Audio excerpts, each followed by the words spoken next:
Hello everybody, this is Polly and we are going to do a botanical watercolor, which is it's kind of like a scientific painting of a plant or pretty much of a plant where you have where you don't do a background and you just focus on the flower or plant. It's kind of an easy way if you want to start learning to do flowers to just kind of start easy and start simple.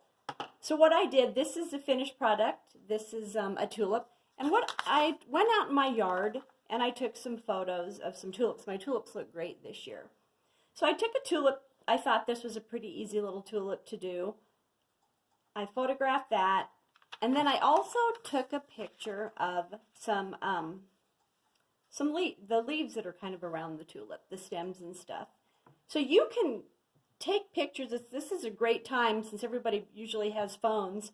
Just go out into your yard or your neighbor's yard or someone else's yard or a park and start taking some pictures. And what you can do, you can just find, like I like that leaf, that one, and that one, and I just took a couple of them and I just kind of put them on the picture. So it looks pretty good. And I kind of balanced them. I've got like a tall one in the middle and a small one. Notice everything's not the same size. And then I just stuck the photo in the middle of it. So this gives you a chance to kind of look at it. You can pause and kind of look at this to draw. Another thing I wanted to show you today, my last video I was painting, and I'm going to paint also on a block today, but another thing that you can paint on, you can take just watercolor paper. It's a weird watercolor paper. I ordered it a long time ago, like 240-pound rough watercolor paper. And you can attach it to a watercolor board. This is a watercolor board.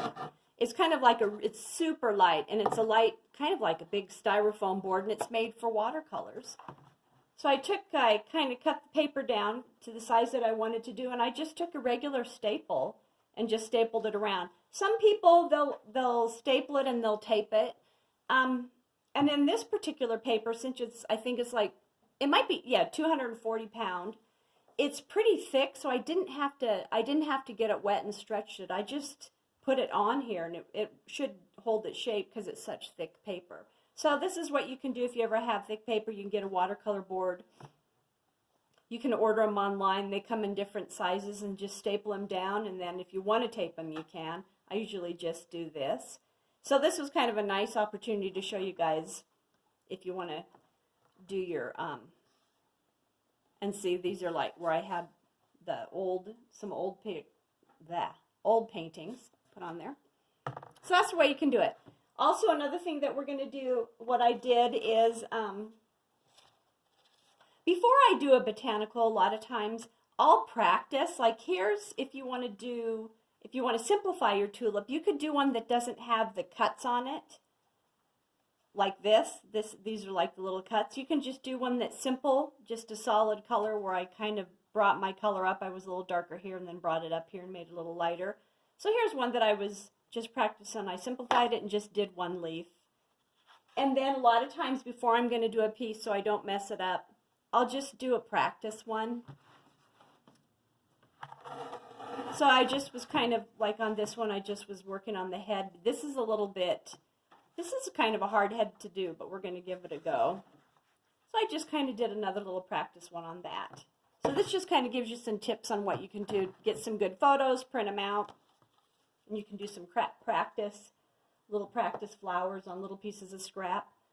And another thing I wanted to show you today, we're going to use a number 6, a number 4, and a number 3. So we're just going to kind of use three brushes.